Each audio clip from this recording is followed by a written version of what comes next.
मेरे प्यारे साथियों, कैसे हो आप लोग। आज हम शुरू करने जा रहे हैं कक्षा 12वीं की अध्याय 4 अर्धनारीश्वर, ठीक ना। हिंदी की है, बीएससीबी बिहार बोर्ड का। तो चलिए बिना टाइम गवाए हुए शुरू करते हैं, ठीक ना। तो सबसे पहले है हमारा अर्धनारीश्वर शंकर और पार्वती का कल्पित रूप है, जिसका आधा अंग पुरुष और आधा अंग नारी का होता है। क्या क्या आधा अंग पुरुष का और आधा अंग नारी का होता है। एक ही मूर्ति के दो आंखें, एक रसमयी और दूसरी विकराल। एक ही मूर्ति की दो भुजाएं, एक त्रिशूल उठाए और दूसरी भुजाओं पर चूड़ियां और उंगलियां अलकत से लाल, अलकत मतलब हो गया नो पॉलिश जो होता है ना अभी नेल पेंथर से लाल। एवं एक मूर्ति की दो पांव एक जालीदार साड़ी से आवृत और दूसरा बंगवर से ढका हुआ, मतलब कि बाघ के खाल से, ठीक ना। एक हाथ में दमड़ू, एक में बीना, परम उदार, एक एक नयन में गरल, एक में संजीवन की धार, जटाजूट में लहर, पुण्य की शीतलता सुकारी, बाल चंद्र दीपक त्रिपुंड पर बलहारी बलहारी। मतलब क्या करें, एक हाथ में दमड़ू, एक में बीना, परम उदार, एक में दमड़ू है और एक में बीना है। एक नयन में गरल, एक नयन में क्या गरल मतलब कि विकराल, और एक में संजीवन की धार, एक में संजीवन मतलब कि लगता है कि जीवन उसी में है। जटाजूट में लहर, पुण्य की शीतलता सुकारी, और बाल चंद्र दीपक त्रिपुंड पर बलहारी बलहारी, मतलब कि कितना अच्छा है ये शायद शंकर पार्वती जी की बात कर रहे हैं, ठीक ना। आगे देखते हैं।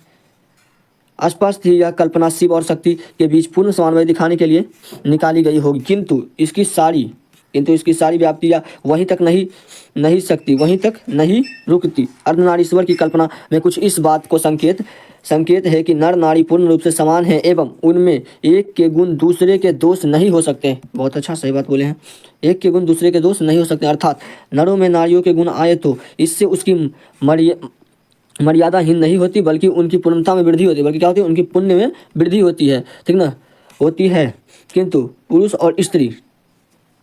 पुरुष और स्त्री में अर्धनारीश्वर का यह रूप आज कहीं भी देखने को नहीं मिलता। इनका कहने का आशय है कि आज पुरुष और स्त्री में यह गुण कहीं देखने को नहीं मिलता, मतलब कि समानता देखने को नहीं मिल रहा है अभी संसार में। सर्वत्र पुरुष और स्त्री। नारी समझती है कि पुरुष के गुण सीखने पर उसका नारीत्व का बत्ता लगेगा, और इसी प्रकार पुरुष भी स्त्रियोचित गुणों को अपनाकर समाज में स्त्रियों कहलाने से घबराता है। मतलब कि इसी प्रकार क्या होता है कि पुरुष जो है स्त्री के गुण सीखने से समाज में नारीत्व मतलब नारी कहलाने से घबराता है, ठीक ना। स्त्रियोचित होने से स्त्री और पुरुष के गुण के बीच एक प्रकार का विभाजन सा हो गया है, तथा विभाजन की रेखा लांघना नर और नारी दोनों, मतलब विभाजन की रेखा लांघने में नर और नारी को दोनों को भय लगता है, ठीक ना, जो कि गलत है।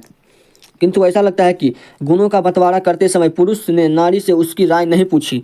मतलब कह रहे हैं कि किंतु लगता है कि गुणों का बंटवारा करते समय पुरुष ने नारी से उसकी राय नहीं पूछे, अपने मन से उसने कहा जहाँ चाहा नारी को बिठा दिया।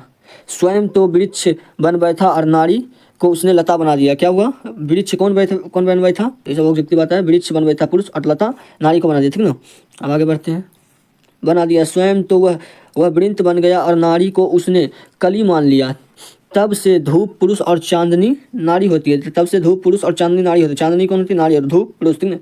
सब व्यक्ति हो गया, ध्यान रखना। ग्रीष्म नर और वर्षा मादा रही है, विचार पति और भावना पत्नी रही है। जहाँ भी कर्म का कोई क्षेत्र है, अधिकार की कोई भूमि है और सत्ता का कोई सीधा उत्स है, उस पर कब्जा नारी का नहीं नर का माना जाता है। मतलब सही बोलेंगे कि जहाँ सत्ता उठता है या फिर घर में ही क्या होता है, बात किसके पास होती है, तो नर की, नारी लोगों की नहीं।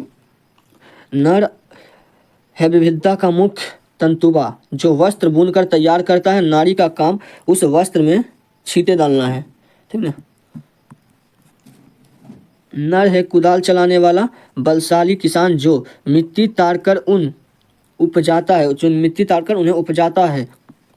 और नारी का काम दोनों में अछोड़ना पछोड़ना। नर है नदिया का वेगमय प्रवाह, नारी उसमें लहर बनकर उठती गिरती रहती है। क्या बोले, सिंहासन तो वस्तुतः राजा के लिए होता है, रानी उसके लिए बामंग की शोभा मात्र है। क्या करें, मात्र रानी उसकी बामंग की शोभा है, जो कि बहुत गलत है। मतलब नारी को बता रहे हैं कि कुछ हक ही नहीं दिया गया, कुछ सब कुछ उससे छीन लिया गया, ठीक ना, जो कि गलत था। सत्य है राजा की गिवा पर विशाल बछो देश, रानी उन पर मंदरा हार बनकर झूलने के लिए। क्या बोली कि रानी उन पर मंदरा हार बनकर बस झूलने के लिए बच गई है। राजा काया और रानी छाया के प्रतीक हैं। सत्य का साकार रूप तो राजा ही होता है, रानी है कल्पना, रंगीन जाली और सपनों की मीठी मुस्कान, जो जीवन में उतरती तो वाह वाह और नहीं उतरती तो वाह वाह। कहावत क्या चल पड़ा है, पुरुष एनेछ दिवसीर ज्वाला तप्त रौद दाह कामनी एने छे यामिनी शांति समीरन वारी वाह। इसका मतलब क्या रहे हैं, दिवस की ज्वाला और तप्त धूप ये पुरुष की लाई हुई चीजें हैं। कामनी तो अपने साथ यामिनी की शांति लाती है। मतलब क्या बोल रहे हैं कि धूप और ज्वाला ये सब कौन है, पुरुष लाया है, और कामनी क्या अपने साथ शांति लाती है। ये स्त्री के लिए कामनी कहा गया।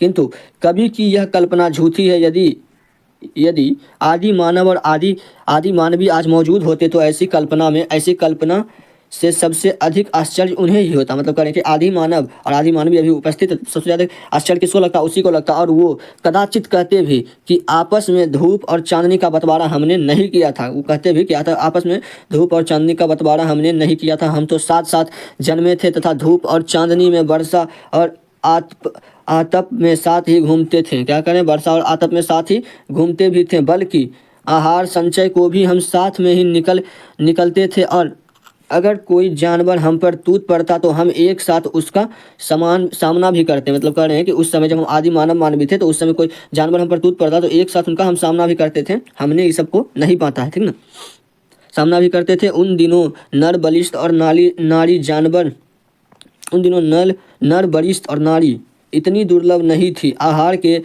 लिए ही एक तो दूसरे पर क्या बोले, आहार के लिए ही एक तो दूसरे पर अवलंबित रहना पड़ता था। नारी की पराधीनता तब आरंभ हुई जब मानव जाति ने कृषि का आविष्कार किया। कृषि का आविष्कार कब हुआ था, जो हिस्ट्री के स्टूडेंट होंगे उनको पता होगा, कमेंट सेक्शन में जरूर बताइएगा, ठीक ना। किया गया जिसके चलते नारी घर में और पुरुष बाहर रहने लगा। यहाँ से जिंदगी दो टुकड़ों में बंट गई। यहाँ से जिंदगी कितने टुकड़ों में बंट गई, दो टुकड़ों में बंट गई। घर का जीवन सीमित और बाहर का जीवन निसीम होता गया एवं छोटी जिंदगी बड़ी जिंदगी के अधिक होती एवं छोटी जिंदगी क्या होगी, बड़ी जिंदगी के अधिक अधीन होती चली गई। नारी की पराधीनता का यह संक्षिप्त इतिहास है। मतलब बोल रहे हैं नारी के पराधीनता का यह एक छोटा सा इतिहास है जो रामधारी सिंह दिनकर ने आपको बताया, ठीक ना। अब कह रहे हैं नर और मादा पशु में भी थे, नर और मादा पशु और पक्षी में भी थे और पक्षी में भी, मतलब है ना अभी भी। किंतु पशुओं और पक्षियों ने अपनी मर्यादा पशुओं और पक्षियों ने अपनी मादाओं पर आर्थिक परवासता नहीं ला दी, लेकिन मनुष्य की मादा पर यह पराधीनता आप से आप लद गई। और इस पराधीनता ने नर नारी से वह सहज दृष्टि भी छीन ली जिससे नर पक्षी और मादा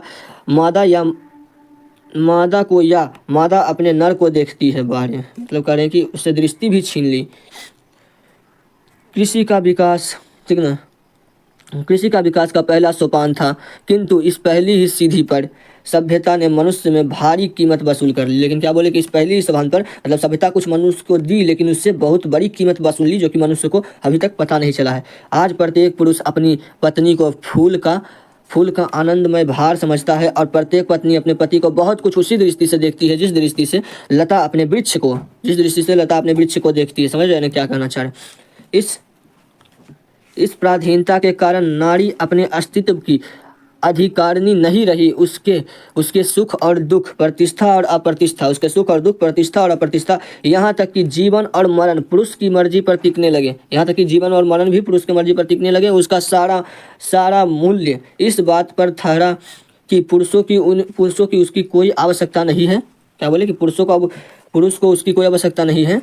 उसका सारा मूल्य इस बात पर जा ठहरा कि पुरुष को उसकी कोई आवश्यकता नहीं है। इसी से नारी की पद मर्यादा प्रवृत्त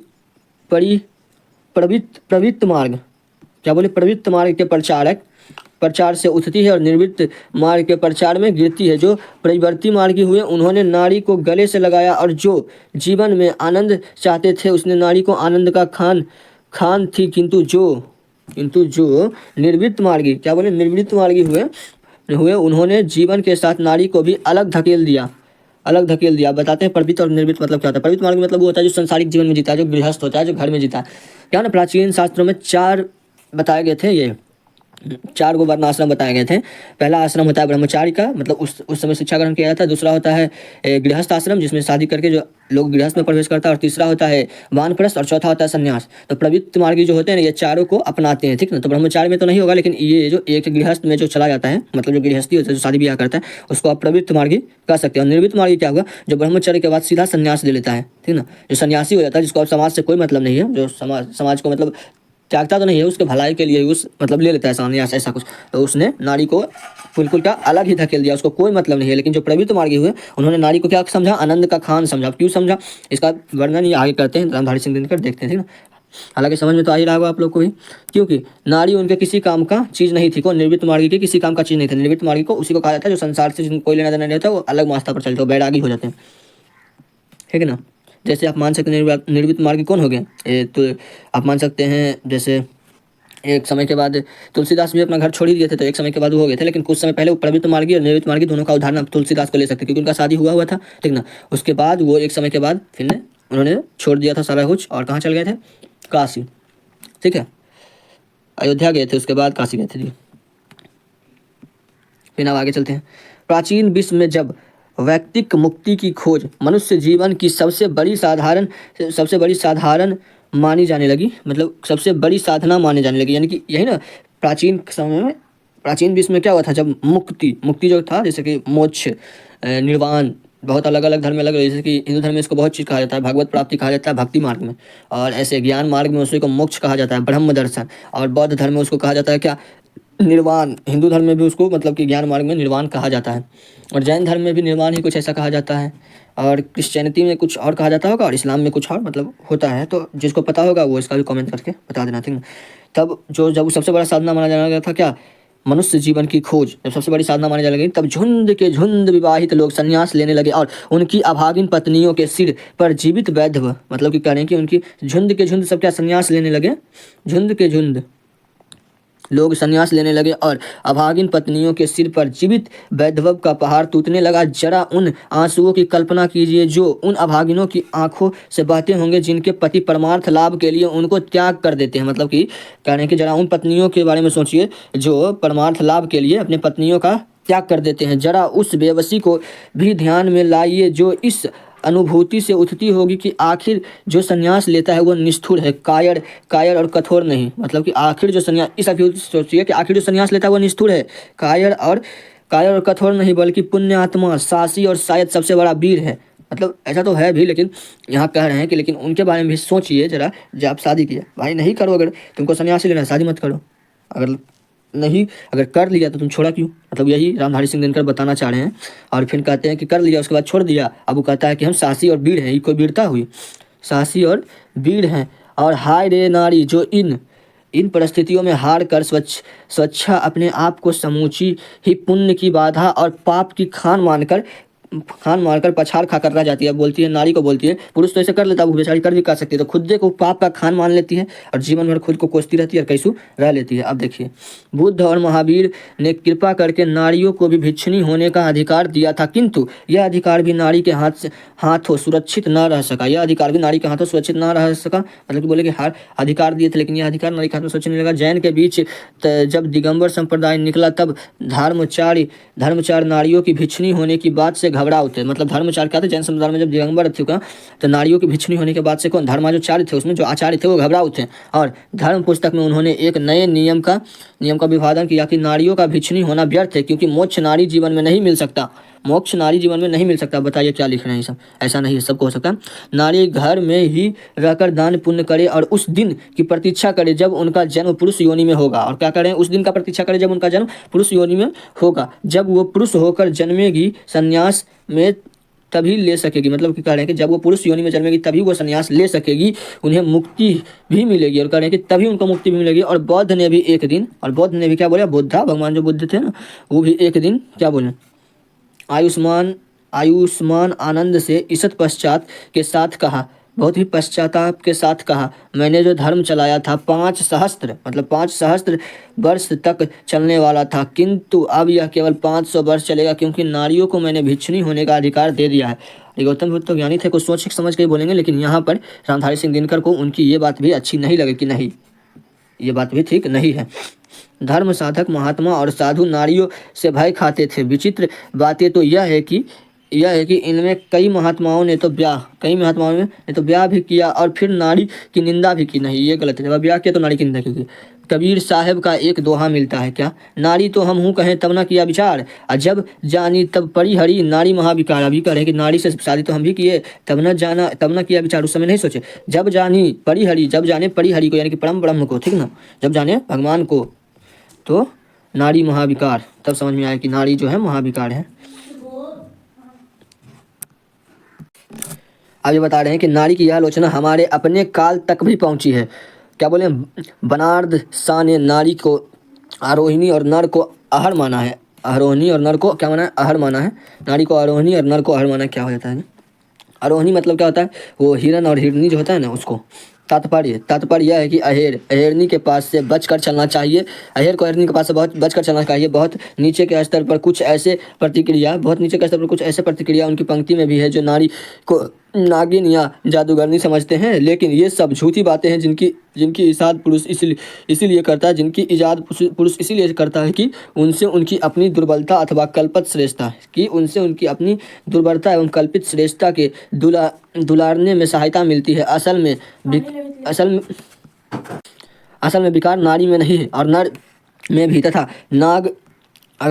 असल में विकार नारी में भी है और नर में भी, तथा नाग और जादूगर के गुण भी नारी में कम पुरुष में अधिक होता है। एवं आखेत तो मुख्यतः पुरुष का ही स्वभाव है। एवं क्या करें, आखेत तो मुख्यतः पुरुष का ही स्वभाव है। इन सब ने भिन्न रविंद्रनाथ प्रसाद और प्रेमचंद्र जैसे कवियों और रोमांटिक चिंतकों में नारी का जो रूप प्रकट हुआ है वह भी उसका अर्धनारीश्वर रूप नहीं है। प्रेमचंद्र ने कहा है कि पुरुष जब नारी के गुण लेता है तब वह देवता बन जाता है। पुरुष जब नारी का गुण लेता है तो वह देवता बन जाता है, किंतु नारी जब नर का गुण सीखती है तब वह राक्षसी हो जाती है। ठीक ना, कह रहे हैं कि प्रेमचंद्र जी उल्टा बोले, सब इससे उल्टा बोले। तब पर भी देखते हैं उनके बारे में क्या इनका राय है। इसी प्रकार प्रसाद जी भी ईरा के विषय में यदि यह कहा जाए कि ईरा वह नारी है जिसने पुरुष के गुण सीखे, मतलब पुरुष के गुण सीखे, ईरा वह नारी है जिसने पुरुष के गुण सीखे, तो निष्कर्ष यह निकलेगा कि प्रसाद जी भी नारी को पुरुष के क्षेत्र से अलग रखना चाहते थे। और रविंद्रनाथ का मत तो और स्पष्ट नहीं है। वो कहते हैं, रविंद्रनाथ जी कहते हैं कि उनका मत तो और है, अच्छी नारी यदि नारी हाय, सुधु धन धीर शोभा, सुधु अली सुधु भानु वासा, सुधु सुमधुर छले सात सूर भंगी माय, पलके फुताय उड़ाय बंके बेंधे हेसे केंदे सोबाए सुहागे छापे चेपे थके सदा, तब तार सार्थक जन्म की होवे कृत मृत बीरिवल शिक्षा दीक्षा तार।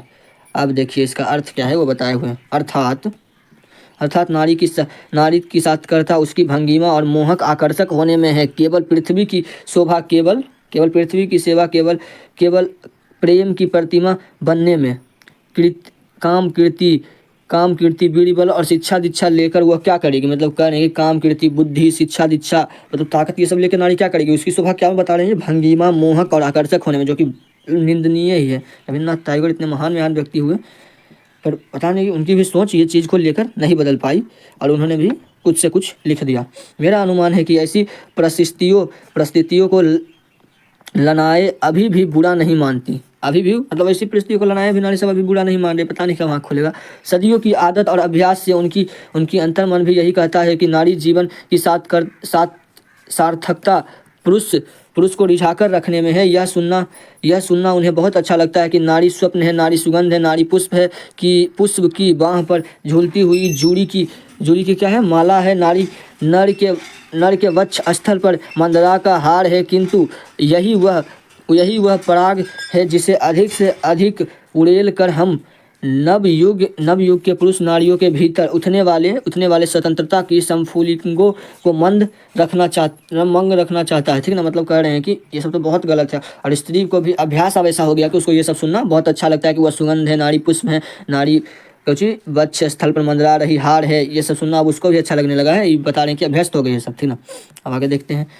यतियों का अभिष्पत काल समाप्त हो गया। यतियों का अभिष्पत काल समाप्त हो गया। अब नारी विकारों की खान और पुरुषों की बाधा नहीं मानी जाती है। अब नारी क्या है कि उपकरण के समय अब गया। अब वो पुरुषों की पुरुषों की खान और पुरुषों की बाधा नहीं मानी जाती, विकारों की खान और पुरुषों की बाधा नहीं मानी जाती। वह प्रेरणा का उद्गम, शक्ति का स्रोत और पुरुषों की क्लांति की महाऔषधि हो उठी है। फिर भी क्या बोल रहे हैं, फिर भी नारी अपनी सही जगह पर नहीं पहुंची। फिर भी क्या बोल रहे हैं, नारी अपनी सही जगह पर नहीं पहुंची है। पुरुष नारी से अब यह कहने लगा है कि तुम्हें घर से बाहर निकलने की क्या जरूरत है, बताओ।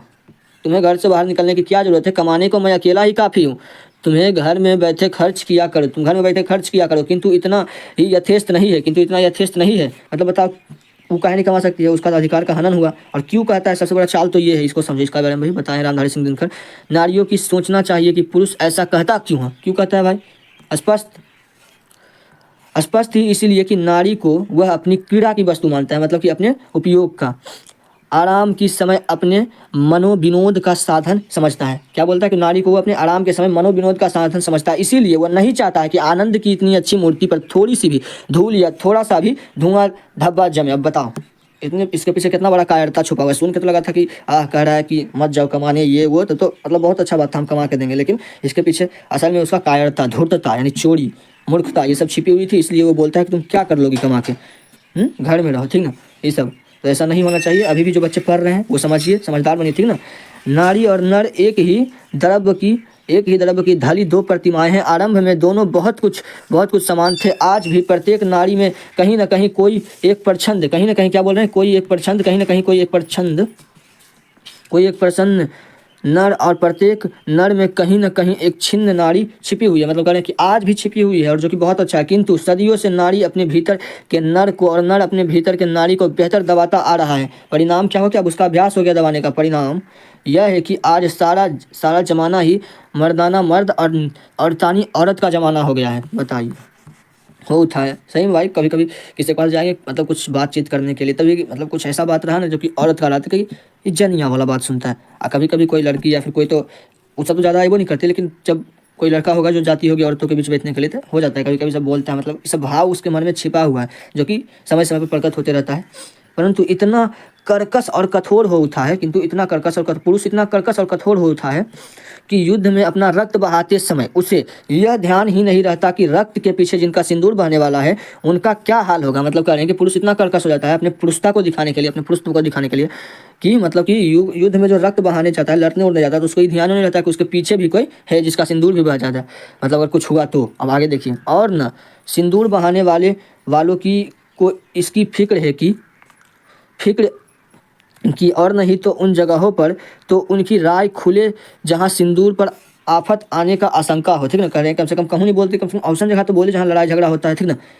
कौरव की सभा में यदि संधि की वार्ता कृष्ण और दुर्योधन के बीच न होकर कुंती और गांधारी के बीच होती तो बहुत संभव था कि महाभारत नहीं मचता। आप कह रहे हैं, क्यों बोल रहे हैं कि कृष्ण और कौन, दुर्योधन, दोनों पुरुष थे, अगर उन दोनों के बीच संधि की वार्ता ना होकर कुंती और गांधारी के बीच होती तो बहुत संभव था कि महाभारत नहीं होता, क्योंकि दोनों स्त्री और ये लड़ाई कभी नहीं चाहती, वो भी इतने बड़े स्तर पर। इसलिए बता रहे हैं क्योंकि उसमें कोमलता थी।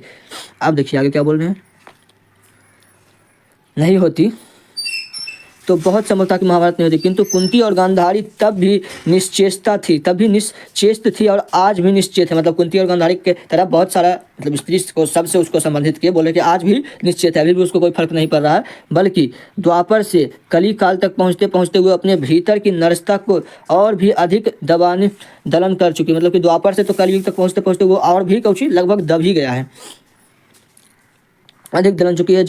जहाँ कहीं फूल का प्रदर्शन और रेशमी वस्त्रों की हाथ है, नारियाँ अपने मन में वहीं जमा होती है। मतलब कि जहाँ फूल, या फिर बचपन में ये कुछ खरीदने जाते थे दुकान में, तो क्या होता था, बहन गुड़िया खरीदती है, गुड्डा खरीदती है, भाई क्या गाड़ी खरीदा, जेसीबी और पिस्तौल बंदूक। मतलब बचपन से उसके माइंडसेट ऐसा बना दिया जाता है कि तुम अलग है। और कभी बोल दो कि हमको भी गुड़िया खरीदना है, या फिर लड़की बोल दे कि हम गाड़ी लेंगे, बंदूक लेंगे, मतलब वहाँ पर हो जाता है कि तुम लड़की और तुम लड़का, मतलब अंतर का बीज जो है बचपने से पड़ जाता है, और वो बड़ा होते होते बहुत ही फर्क पड़ जाता है। और आगे देखिए, जिन कांडों से फूल की बाग उड़ेरता और रेशम वस्त्र के बाजार में जलकर खाक हो जाते हैं, उसमें संचालन का नियंत्रण का सार भार उन्हें पुरुष पर डाल रखा है। मतलब कि जहाँ इस सब का कोई फर्क नहीं पड़ता, वहाँ क्या है, पुरुष का है। आधी दुनिया उलझन कुदून आग लगाने और उसे बुझाने में लगी है, और आधी दुनिया फूलों की सैर में है। मतलब करे कि आधी दुनिया आग लगा रही है और बुझा रही है, और आधी क्या है, स्त्री सब फूलों की सैर में है। नारी से प्रचलित संबंधों में मनोविज्ञान प्रभाव संचार इतिहास ठीक ना पर रहा है। और जब तक संबंध नहीं सुधरता के मार्ग में सारी बाधाएं दूर नहीं होगी, नारी कोमलता का आराधन करते करते इतना कोमल हो गई है कि अब उसे दुर्बल कहना चाहिए। करे कि कोमलता का वो जो है आराधना करते करते इतना कोमल हो गई है कि अब उसे दुर्बल कहना चाहिए, मतलब करे कि दुर्बल हो गई है मान के चलते। उसने पुरुष से अपनी आप को इतना विहीन बना लिया है कि कर्म के बड़े क्षेत्रों में पांव धरते ही उसका प्रीतिया कुमलाने लगता है। और पुरुष की कोमलता का जो प्यास उसे नारी भली भांति शांत करते, मतलब कह रहे कि पुरुष में जो कोमलता का प्यास है उसे नारी भली भांति शांत कर देती है। फिर पुरुष अपने भीतर कोमलता का विकास क्यों करे, मतलब कह रहे हैं कि जब नारी उसके भीतर कोमलता को शांत कर ही देती है तो पुरुष अपने भीतर कोमलता का विकास की क्यों करे। इस स्थिति से बाहर निकलने का रास्ता वह नहीं है जिसे रोमांटिक कवियों और चिंतकों ने बतलाया है, बल्कि वह है जिसके संकेत गांधी और मार्क्स करते हैं। मतलब कह रहे हैं कि वह नहीं है जो रोमांटिक कवियों ने बताया, वह है जो कि गांधी और मार्क्स जिसके ओर संकेत करते हैं, यानी कि महात्मा गांधी इसके बारे में बहुत कुछ अच्छा बताते हैं और मार्क्स भी। तो देखते हैं क्या, निर्वृत्ति मार्ग की तरह नारी से दूर भागने की बात तो निरी मूर्खता की बात है। और भाग्योवादी के सामने नारी को भीड़ नीरे भोग की वस्तु मान बैठना तो और भी गलत है। बहुत जगह ऐसा होता है कि नारी को क्या होता है, भोग की वस्तु बस माना जाता है और कुछ नहीं। नारी केवल नर को रिझाने अथवा उसे प्रेरणा देने को नहीं बनी, जीवन यज्ञ में उसका भी अपना हिस्सा है। क्या बोल रहे हैं, जीवन यज्ञ में उसका भी अपना हिस्सा है। और वह हिस्सा घर तक ही सीमित नहीं है, बाहर भी है। जिस भी पुरुष अपना कर्म क्षेत्र मानता है, जिसे भी पुरुष अपना कर्म क्षेत्र मानता है, वह नारी का भी कर्म क्षेत्र है। नर और नारी दोनों ही क्या बोले, दोनों ही जीवनोद्देश्य एक है। दोनों का जीवन उद्देश्य क्या है, एक है। यह अन्याय है कि पुरुष तो अपने उद्देश्य की सिद्धि के लिए मनमाने विस्तार का क्षेत्र अधिकृत कर ले और नारियों के लिए घर का छोटा कोना छोड़ दे। ये बहुत गलत है। अभी भी बहुत सारे घर में होता है कि जो माता पिता होते हैं लड़की को तो पढ़ाते हैं पर लड़कियों को नहीं, लड़कियों को बाहर भेजती है, लड़कियों को नहीं। मतलब ये सब बहुत गलत है। अगर ऐसा होता है तो उसका विरोध निश्चित करो, खुल के करो, सब करो, अभी से करो। जीवन की प्रत्येक बड़ी घटना आज केवल पुरुष प्रवृत्ति से नियंत्रित और संचालित होती है। मतलब कह रहे हैं कि जीवन का प्रत्येक घटना जो है मात्र पुरुष की गतिविधियों से संचालित हो रही है, इसीलिए उसमें कर्कशता अधिक, कोमलता कम दिखाई देती है। यदि इस नियंत्रण और संचालन में नारियों का भी हाथ हो तो मानव संबंधी क्या है कि मानवीय संबंधों में कोमलता का वृद्धि अवश्य होगी। मानवीय संबंधों में कोमलता की वृद्धि अवश्य होगी। यही नहीं, प्रस्तुत प्रत्येक नर को एक हृदय तक नारी और प्रत्येक नारी को एक हृदय तक मर्द, एक हृदय तक नर बनना भी आवश्यक है। गांधी जी ने अपने जीवन के अंतिम दिनों में नारीत्व की भी साधना की थी।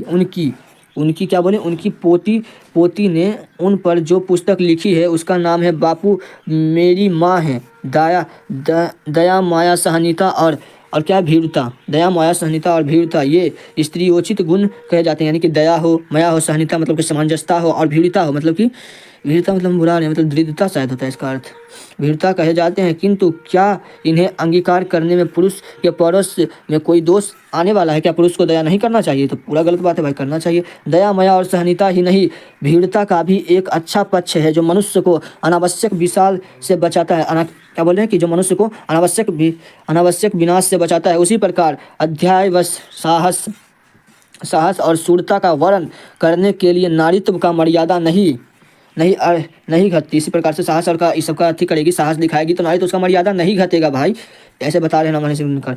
अर्थ नारी सबल केवल इसी बात की प्रतीक नहीं है कि नारी और नर जब तक अलग हैं तब तक दोनों अधूरे, बल्कि क्या बोल रहे हैं, अर्धनारीश्वर केवल इसी बात का प्रतीक नहीं है कि नारी और नर जब तक अलग है तब तक दोनों अंधेर है, बल्कि इस बात का भी नहीं है कि पुरुष नारीत्व की ज्योति जगाए और यह प्रत्येक नारी में भी पुरुष का स्पष्ट आभास हो। बल्कि वो बता रहे हैं रामधारी सिंह दिनकर कि ऐसा नहीं है बल्कि ऐसा है। मही मांगती प्राण में सहिज कुसुम की क्यारी, स्वप्न में गूंज सत्य की, पुरुष में नारी। मतलब कह रहे हैं कि पुरुष में नारी और नारी में पुरुष।